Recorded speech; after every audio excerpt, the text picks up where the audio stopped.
अज्ञानतिमिरान्धस्य ज्ञानाञ्जनशलाकयः चक्षुरुन्मिलितं येन तस्मै श्रीगुरुवे नमः। हरे कृष्णा। आज गीता श्रृंखला के सत्र क्रमांक 150 में आप सभी भक्तों का हार्दिक स्वागत है। आज हम श्रीमद् भगवद गीता के 4थे अध्याय जो कि है दिव्य ज्ञान श्लोक क्रमांक 18 का अध्ययन करेंगे। तो आइए, श्लोक इस प्रकार है। कर्मण्य कर्म यः पचेद अकर्मणि सकर्म यः स बुद्धिमान मनुष्येषु स युक्त कृष्ण कर्म कृत। अर्थात भगवान श्री कृष्ण कह रहे हैं कि जो मनुष्य कर्म में अकर्म और अकर्म में कर्म देखता है वह सभी मनुष्यों में बुद्धिमान है और सब प्रकार के कर्मों में प्रवृत्त रहकर भी दिव्य स्थिति में रहता है। भगवान बहुत ही गुह्य ज्ञान प्रदान करने जा रहे हैं। भक्तों, आंखें ध्यान से खुले रखिए, कान भी खुले रखिए और इस ज्ञान को स्वीकार करने की बहुत ही आतुरता रखते हुए ध्यान से सुनिएगा। भक्तों, अगर इस श्लोक का संबंध पिछले वाले श्लोकों से देखा जाए तो जैसे ही भगवान ने 4.16 में कहा था, क्या कहा था कि 2 प्रकार के कर्म हैं जिसको समझने में बुद्धिमान व्यक्ति भी मोहग्रस्त हो जाता है। फिर 4.17 में कहा कि 2 नहीं 3 प्रकार के कर्म हैं, कर्म, अकर्म और विकर्म, जिनको न केवल समझना अत्यंत कठिन है परंतु अत्यंत महत्वपूर्ण भी है। जब कोई बात अत्यंत महत्वपूर्ण कही जाए तो वह बात समझना बहुत ही आवश्यक है और वो कोई साधारण व्यक्ति नहीं कह रहा है। स्वयं भगवान अर्जुन से कह रहे हैं कि कर्म 2 प्रकार के नहीं है। पहले तो भगवान ने कर्म और अकर्म के बारे में बताया, फिर कहा कि 2 प्रकार के ही नहीं कर्म 3 प्रकार के हैं, कर्म, अकर्म और विकर्म। और ये तीनों कर्मों के बारे में समझना अत्यंत महत्वपूर्ण है ताकि हम अपने जीवन में अकर्म करते हुए विकर्म और कर्म से ऊपर उठकर हम अपने वास्तविक ध्येय को प्राप्त कर सकें। जब 4.17 में भगवान ने कहा कि 3 प्रकार के कर्म है, 2 प्रकार के नहीं, और इन कर्मों को करना भी बहुत ही अत्यंत आवश्यक है, इनको समझना अत्यंत आवश्यक है, तब अर्जुन के मन में जिज्ञासा उत्पन्न हुई कि वास्तविक रूप से वो बुद्धिमान मनुष्य है कौन। बुद्धिमान मनुष्य की पहचान क्या है, किस प्रकार समझे कि वह बुद्धिमान है जो इन तीनों प्रकार के कर्मों के बारे में समझ सकता है। तो उसका उत्तर देते हुए भगवान यहाँ पर कह रहे हैं कि जो व्यक्ति वास्तव में कर्म में अकर्म को और अकर्म में कर्म को देखता है वह व्यक्ति सबसे बुद्धिमान है। अभी कर्म में अकर्म और अकर्म में कर्म को देखना किस प्रकार कैसे देखा जाए, तो आचार्यगण समझाते हैं कि ये जो श्लोक है वो हमारे दिमाग की कसरत कराने वाला है। बहुत ही महत्वपूर्ण श्लोक है। हमारे दिमाग को जो कई वर्षों से शांत पड़ा हुआ था, मात्र भोजन करने के लिए ही उसका उपयोग कर रहे थे, भोजन कर रहे थे, खाना पीना सोने में ही उपयोग कर रहे थे, अगर इस श्लोक को समझने जाएंगे तो आज दिमाग की भी कसरत होगी। भक्तों, इस शरीर को स्वस्थ बनाए रखने के लिए हम जिम में जाकर, अखाड़े में जाकर, अनेक तरह के व्यायामशाला में जाकर व्यायाम करते हैं, बॉडी बिल्डिंग करते हैं, तब ये शरीर है वो स्वस्थ बना रहता है। उसी प्रकार हमारे दिमाग को भी स्वस्थ बनाए रखने के लिए उसको भी कसरत कराना बहुत आवश्यक है, व्यायाम कराना अत्यंत आवश्यक है। व्यक्ति के पास आज कहा जाता है कि जो 100% दिमाग है उसमें से व्यक्ति कम से कम, ज़्यादा से ज़्यादा वो 5% ही उपयोग कर पाता है, बाकी का 95% ऐसे का ऐसे पड़ा रहता है, उसका उपयोग ही नहीं करता है। मानव जन्म मिला है, क्या नहीं कर सकता मनुष्य। आज देखो तो सही, चांद तक जाने की मादा रखता है। अगर वही दिमाग अपने भगवत धाम के बारे में जानने में प्रवृत्त कर दे तब उसका कल्याण हो जाएगा। इसलिए इस श्लोक को विशेष रूप से कहा गया है कि ये हमारे दिमाग को बहुत ही व्यायाम कराएगा कि कर्म में अकर्म को और अकर्म में कर्म को कैसे देखा जाए। इस श्लोक में गूढ़ रहस्य छिपा हुआ है, बहुत ही गूढ़ रहस्य छिपा हुआ है, और जब किसी बात में रहस्य छिपा हो ना, उसको जानने की आतुरता और बढ़ जाती है। आप देखिएगा महाभारत में जो 1 लाख लगभग श्लोक है उसमें 8000 के आसपास पहेलियां दी गई हैं। जब महाभारत का लेखन कर रहे थे तब वेदव्यास जी ने सोचा कि मैं बोलूंगा लेकिन लिखेगा कौन। तब भगवान ने उनको परामर्श दिया कि आप गणेश जी को बुलाइए, गणेश जी लिखने में बहुत ही फास्ट हैं और उनका हैंडराइटिंग भी बहुत अच्छा है। तब गणेश जी को बुलाया गया। गणेश जी ने कहा कि हाँ मैं लिख तो लूँगा परंतु मेरी एक शर्त है। जो भी महत्वपूर्ण पद पर स्थापित रहते हैं व्यक्ति, उनकी कोई न कोई शर्त निश्चित रूप से रहती है। उन्होंने कहा हाँ मैं लिख तो लूँगा, परंतु मेरी एक शर्त है। बोले क्या शर्त है? बोले कि मैं लिखूँगा, आप बोलते रहिएगा, अगर बोलते बोलते एक क्षण के लिए भी रुक गए ना तो मैं चला, तुम अपने काम पे, मैं चला जाऊँगा, मैं लिखने के लिए वेट नहीं करूँगा। वेदव्यास जी ने कहा ठीक है, परंतु बोले मेरी भी एक शर्त है, तुम लिखोगे परंतु जब तक तुम्हें कोई बात समझ में नहीं आए तब तक लिखेंगे नहीं, जो भी मैं बोलूँगा उसको समझते हुए लिखना होगा। दोनों में करार निश्चित हो गया। वेदव्यास जी बोलते गए, गणेश जी लिखते गए। जब भी वेदव्यास जी को सोचने के लिए समय चाहिए होता था कि कुछ आगे के श्लोक क्या बोले, तो उस समय वो कुछ पहेलियाँ दे देते थे, पहेलियाँ दे देते थे गणेश जी को, जिसे वो सोचने में ही थोड़ा समय लगता था, तब तक गणेश वेदव्यास जी है दूसरा श्लोक तैयार कर देते थे। तो जो गूढ़ रहस्य है, जो पहेलियाँ है, उसको समझने में हमें बहुत ही दिमाग को घुमाना पड़ता है। उसी प्रकार इस श्लोक को समझने के लिए भी हमें गूढ़ रहस्य से होकर गुजरना होगा, ताकि हम इसको बहुत ही सरल भाषा में समझ सकें। ये श्लोक पढ़कर अनेक लोगों के मन में प्रश्न आता है कि भगवान इतना गूढ़ तरीका क्यों बता रहे हैं, सरल भाषा में समझाना चाहिए।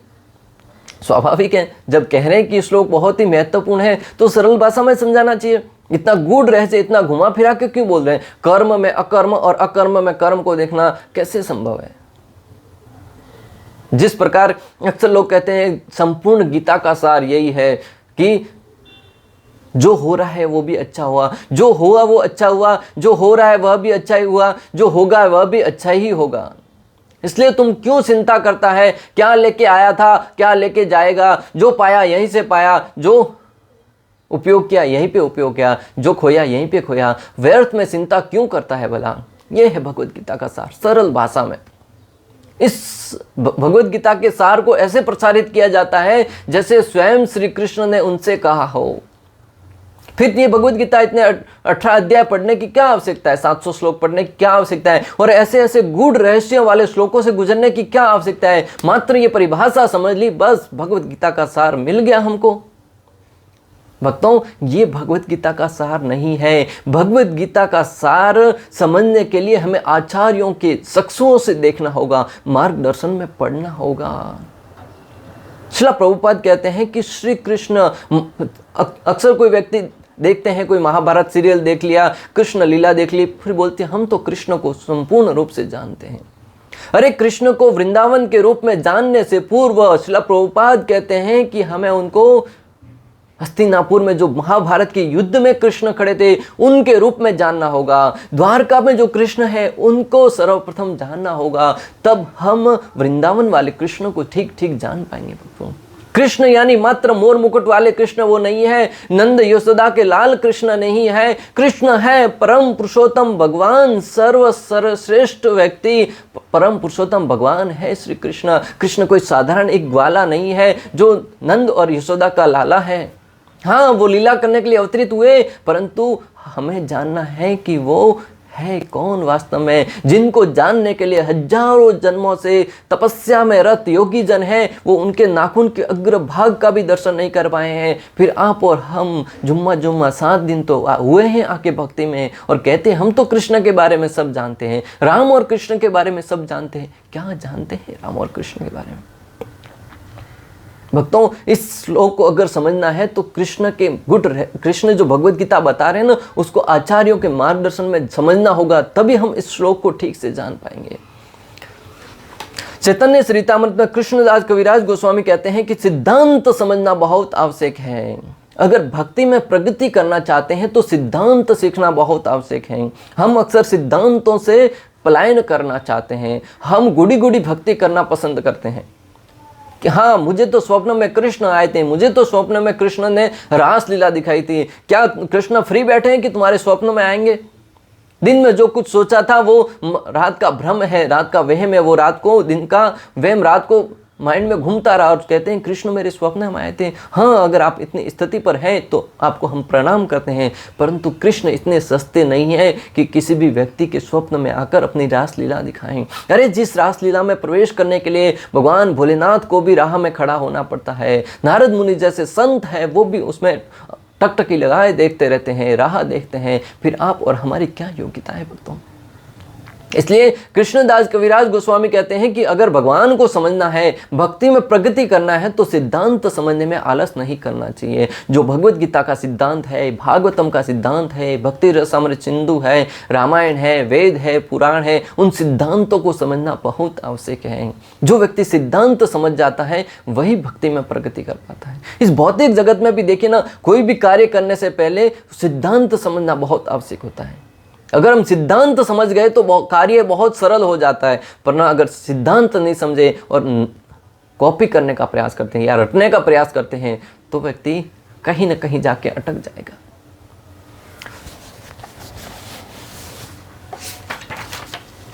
भगवान ने स्वयं भगवद गीता 18.70 में कहा है कि जो व्यक्ति बुद्धि से मेरी पूजा करता है, अर्थात बुद्धि से गीता को समझता है, वह बहुत गीता को समझता है, वह मुझे अत्यंत प्रिय है, वही सर्वश्रेष्ठ बुद्धिमान है।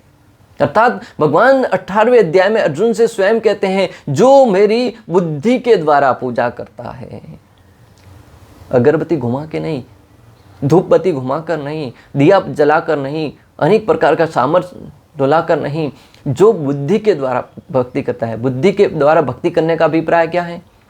जो मेरे द्वारा प्रदत्त भगवद गीता का ज्ञान है उसको बुद्धि के द्वारा समझता है। मेरी और अर्जुन के बीच में, श्री कृष्ण कह रहे, मेरी और अर्जुन के बीच में जो वार्तालाप हुई है भगवद गीता में, उसको अगर कोई बुद्धि के द्वारा समझने का प्रयास करेगा, वह व्यक्ति सबसे बुद्धिमान है। जिसने भगवद गीता को समझ लिया पढ़कर बुद्धि के द्वारा, वह व्यक्ति भक्ति में कभी पीछे अटकेगा नहीं। और वो भी वास्तविक भगवद गीता को जो पढ़ लेता है, समझ लेता है, वो भक्तों जीवन में कहीं भी, चले भौतिक अवस्था हो, आध्यात्मिक जगत हो, कहीं भी नहीं अटकेगा। क्यों? ये बहुत ही दिव्य ज्ञान है। स्वयं श्री कृष्ण ने अर्जुन को भगवद गीता का ज्ञान दिया था।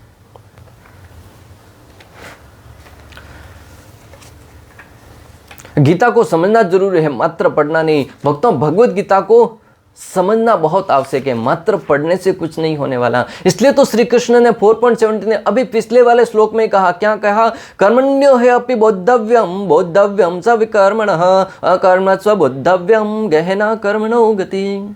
बोद्धव्यम शब्द कितनी बार आया? 3 बार आया है।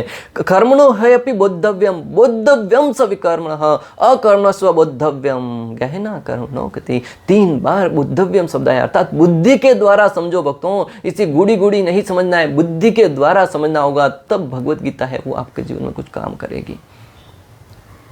मात्र हम समझते हैं कि गीता अर्जुन कृष्ण है, वो अर्जुन के लिए बोल रहे हैं, और हम समझते हैं कि हमारे लिए तो गीता है ही नहीं। फिर कहते मैंने तो 3 बार 4 बार 5 बार भगवत गीता पढ़ ली, जीवन में कोई परिवर्तन नहीं आ रहा। आएगा कैसे? गीता तो हमारे लिए है। ये समझकर जब पढ़ेंगे और बुद्धि की कसौटी पर कसेंगे, तब जीवन में जाकर परिवर्तन आएगा। गीता को बुद्धि से समझने का अभिप्राय है बुद्धि की धार को तेज करना। इसलिए भगवान रहस्यमय ज्ञान प्रदान कर रहे हैं ताकि हम चिंतन कर सकें। बुद्धि के स्तर पर समझने का अर्थ है भक्तों कि बुद्धि की धार है उसको बहुत ही तीक्ष्ण करना, तेज करना, जिससे हम अपने कर्म रूपी ग्रंथियों को काट सकें। किसी भी रस्सी को काटने के लिए धारदार तलवार की आवश्यकता होती है, धारदार वस्तु की आवश्यकता होती है। मान लीजिए जो बटर लगाने की चाकू होती है बहुत ही धारदार नहीं होती है, उसको किसी प्रकार का धार नहीं होता है। अगर उससे किसी रस्सी को काटने का प्रयास करेंगे, नहीं कटने वाली। तो इसलिए हमारी बुद्धि है, उसकी भी धार है, तलवार रूपी बुद्धि है, उसकी धार तेज करनी होगी घिस घिस कर। जिस प्रकार योद्धा युद्ध क्षेत्र में जाता है, अपनी तलवार की धार तेज करता है। एक गृहिणी चाकू से सब्जी काटती है तो उससे पहले अपनी चाकू की धार तेज करती है ताकि आसानी से उस सब्जी को काटा जा सके। अगर इस कर्म बंधन रूपी ग्रंथि को काटना चाहते हैं तो बुद्धि की धार को तेज करना होगा भक्तों। तभी हम भगवान श्री कृष्ण द्वारा प्रदत्त इस ज्ञान के रहस्य को, सिद्धांत को समझ पाएंगे और उसके द्वारा हम अपने कर्म बंधन की ग्रंथियों को काट पाएंगे। वरना इसी भाव बंधन में जन्म मृत्यु जरा व्याधि में हम फंसते रहेंगे, अंदर अंदर गोता लगाते हुए और गहराई में प्रवेश करते रहेंगे, और वह हमारे दुख का कारण बनेगा और हम आए दिन इस माया द्वारा सताते हुए प्रतीत होंगे भक्तों। शिक्षा और विद्या में बहुत अंतर है भक्तों। आज की तारीख में शिक्षा ग्रहण करने के लिए कहा जाता है, परंतु विद्या ग्रहण करने के लिए किसी को नहीं कहा जाता। शिक्षा यानी कि जो हमारे इस भौतिक शरीर को निर्वहन करने के लिए, पोषण करने के लिए जो ज्ञान दिया जाता है, जिसके द्वारा हम धन अर्जित कर सकें, परिवार का पालन पोषण कर सकें, हम अपने जीवन में इंद्रिय भोग कर सकें, यह है शिक्षा। और विद्या यानी कि जो हमें आत्मा के विषय में ज्ञान प्रदान कर सके, आत्मज्ञान प्रदान करते हुए आत्मा के पोषण के लिए क्या आवश्यक तत्व है उनको स्वीकार करते हुए हरि नाम का जप कर सके। हरे कृष्णा कृष्ण कृष्ण हरे हरे, हरे राम राम राम हरे हरे। जो आत्मा का पोषण है हरि नाम, उसमें हम अप्रवृत्त हो सके, श्री कृष्ण की लीलाओं को समझ सके। इसलिए बुद्धि के द्वारा, बुद्धिमान व्यक्ति को बुद्धि के द्वारा इस भगवत गीता को समझना बहुत आवश्यक है। और आज हमें अपने बच्चों को विद्या देना बहुत महत्वपूर्ण है। आज हम शिक्षा तो दे रहे हैं जिससे व्यक्ति प्रगति कर रहा है, अनेक प्रकार के शोध कार्य कर रहा है, परंतु आज व्यक्ति है वो विद्या अर्जित नहीं कर रहा है। एक समय की बात, एक संत बता रहे थे कि वो एक ऐसे व्यक्ति से मिले जो पिछले 8 वर्षों से पीएचडी कर रहे थे। किस पर पीएचडी कर रहे थे? कि जो साबुन है, साबुन हम शरीर पर लगाते हैं तो उससे कुछ झाग उत्पन्न होते हैं, बुलबुले उत्पन्न होते हैं। तो बोले कि वो उस पर शोध कर रहा था, उन बुलबुलों को ज़्यादा देर तक कैसे टिका के रखा जा सके। बुलबुले कुछ ही क्षण में हम लगाते फूट जाते ना, तो वो उस पर शोध कर रहा था कि ज़्यादा देर तक बुलबुलों को शरीर पर कैसे बनाए रखा जाए। किसी पानी में जब बुलबुले उत्पन्न होते हैं सौंफ के द्वारा या साबुन द्वारा, तो वो ज़्यादा देर तक कैसे टिके रह सके। वो संत कहते हैं कि मैंने उससे पूछा कि क्यों कर रहे हो भाई ये? बोले कि ऐसा प्रश्न आज तक तो बोले मुझे ऐसा किसी ने प्रश्न नहीं पूछा। सब लोग मुझे बता रहे थे कि हाँ कैसे किया जाए, कैसे करना चाहिए, परंतु आज तक किसी ने ऐसा प्रश्न नहीं पूछा कि क्यों किया जा रहा है। तो बोले कि मैं पूछ रहा हूँ कि क्यों कर रहे हो भाई, इससे लाभ क्या होगा? बोले इससे जब व्यक्ति नहाता है तो उससे शरीर पे बुलबुले उत्पन्न होते हैं। उसको जो धनवान व्यक्ति हैं वो उसको ज़्यादा देर तक शरीर पर रहता है, गुदगुदी उत्पन्न होती है और वो इस हमारे प्रोडक्ट को खरीदेंगे। उस साधु ने कहा कि बड़ी ही दुर्दशा की बात है, बहुत ही दयनीय बात है, दया आ रही है, करुणा आ रही है आज के जीवों पर कि वो उसमें अपना समय व्यतीत कर रहे हैं कि बुलबुलों की अवधि है वो किस प्रकार बढ़ाई जाए। उधर मानव की अवधि है वो कम होती जा रही है, मानव की अवधि है दिन ब दिन मनुष्य की उम्र है वो घटती जा रही है। 100 वर्ष निर्धारित की गई थी, उसमें से भी 70, 80, 50, 40 साल की उम्र में ही व्यक्ति की मृत्यु हो जा रही है। और उधर है वो लोग है वो बुलबुलों की अवधि बढ़ाने में अपना समय व्यर्थ गवा रहे हैं। 8 वर्ष से पीएचडी कर रहा है किसमें? बुलबुलों की ज़्यादा देर तक टिका के रखा जा सके। और दूसरा व्यक्ति, एक दूसरे व्यक्ति से पूछा वो किस पे पीएचडी कर रहा था? स्विंगम आता है ना, स्विंगम को चबाने के उपरांत उसको कितना फुगा बनाया जा सके, ज़्यादा से ज़्यादा फुगा बनाने के समय वो फूटना नहीं चाहिए, उस पर पीएचडी कर रहा है। वो 5 वर्ष से पीएचडी कर रहा था। भक्तों, आप कल्पना कर सकते हैं कि आज का समाज कौन सी दिशा में प्रगति कर रहा है, आज का समाज की दयनीय स्थिति क्या है, और अपने आप को प्रगतिशील आधुनिक समाज और बहुत ही प्रगति किया हुआ समाज मानता है। क्या यही प्रगति है हमारी?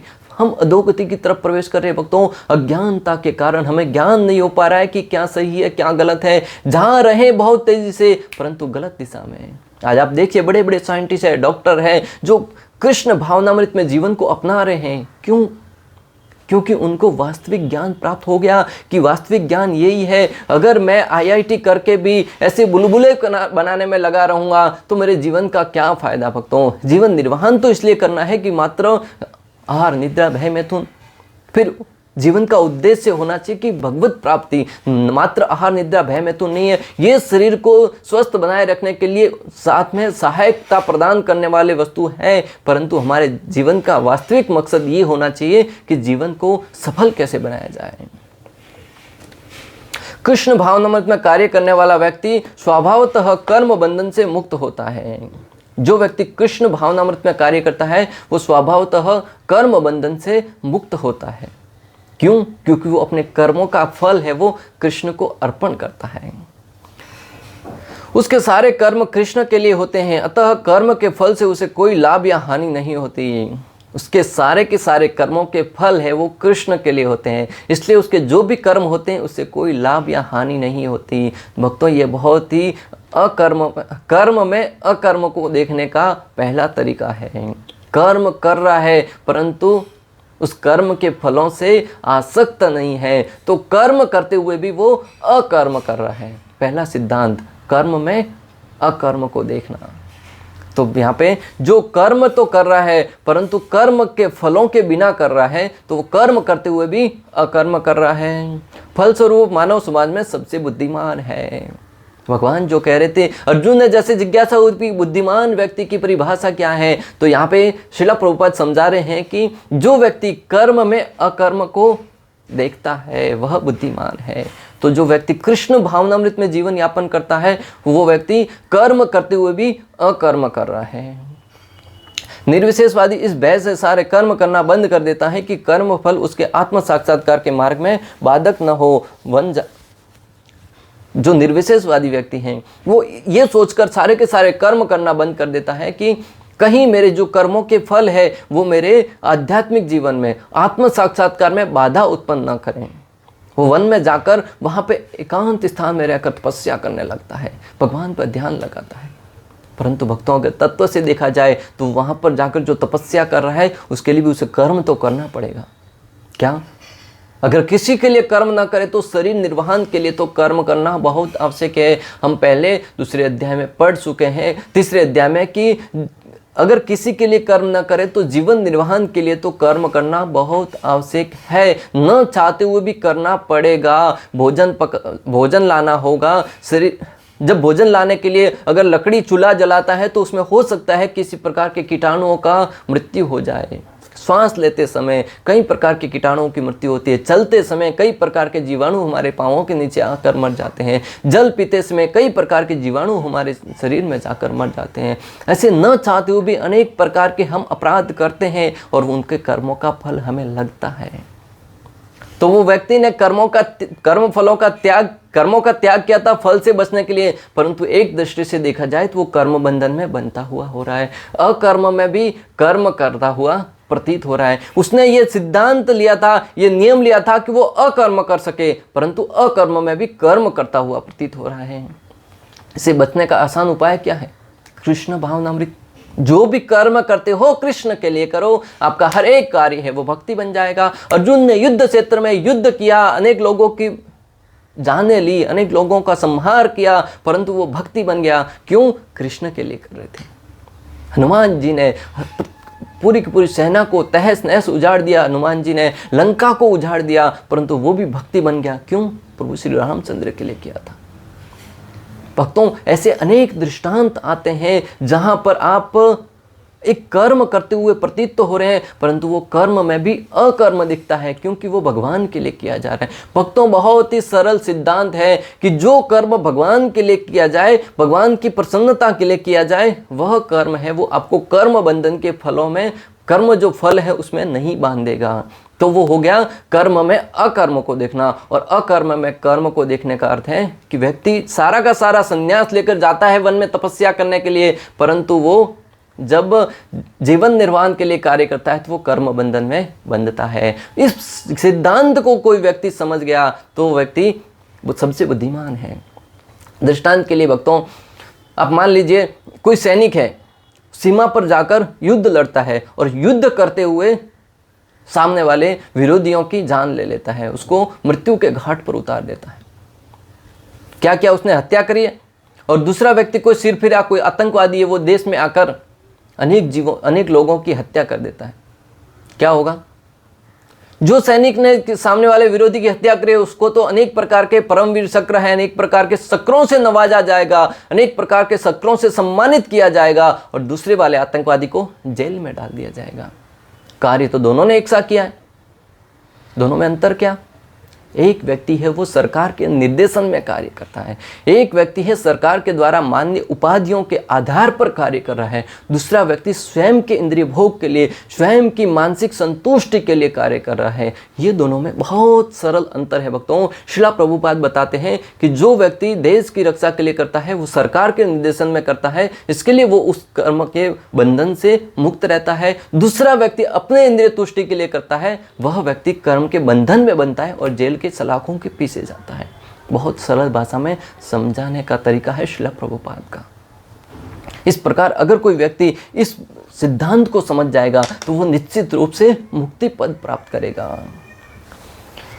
किंतु सगुणवादी अपनी इस स्थिति से भली भांति परिचित रहता है कि भगवान का नित्य दास है, अतः वह अपने आप को कृष्ण भावनामृत के कार्यों में तत्पर रखता है। जो सगुणवादी व्यक्ति है वो ये भली भांति जानता है कि वो कृष्ण का नित्य दास है और अपने आप को श्री कृष्ण की सेवा में संलग्न करता है।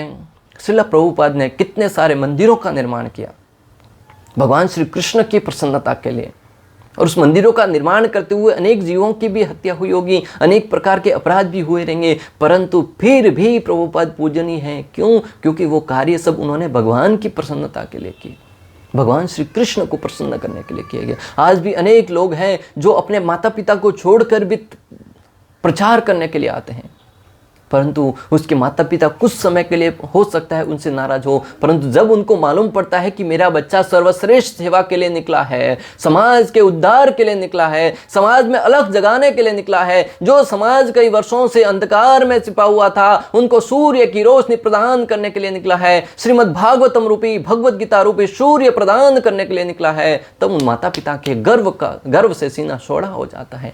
जब किसी माता पिता का बेटा सीमा पर खड़ा होकर किसी शत्रु के ऊपर प्रहार करता है तो और उस वीरगति को भी अगर प्राप्त कर ले तब भी माता पिता को सीना है वो गर्व से चौड़ा हो जाता है। उसी प्रकार ये जो आध्यात्मिक पथ है ये भी लोगों में अलख जगाने के समान है। तो माता पिता उस पुत्र के कार्यों को देखकर प्रसन्न हो जाते हैं। हरि नरसिम्हा भगवान तो कहते हैं कि जिस व्यक्ति परिवार का एक व्यक्ति भी भक्ति में आता है उसकी 21 पीढ़ियों का उद्धार हो जाता है।